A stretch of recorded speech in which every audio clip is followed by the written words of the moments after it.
But what is it that stood out to you for you to marry your wife? Like, what was it? Because I'm sure you dated before then. What was it that was kind of like, you know what, I want to marry this one as opposed to other ones?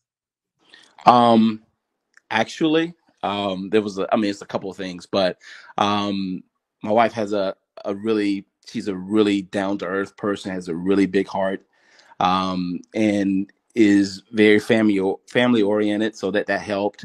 But honestly, for myself, um, she never worried about marriage or when we were going to get married. She actually barely ever talked about it, and I actually found that to be attractive because I think she focused more on the relationship, where we were day to day versus where we were going to end up.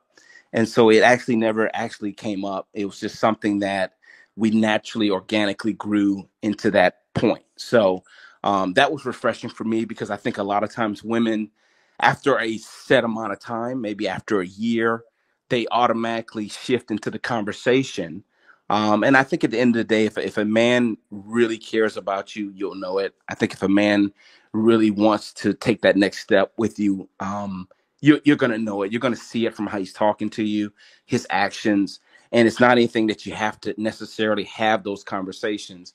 It's something that's very apparent. And that was very attractive. That was something I was not used to from past relationships because it was like, okay, well, we reached our 6 month anniversary, where are we going? And so it was like every milestone, you constantly had to have that conversation.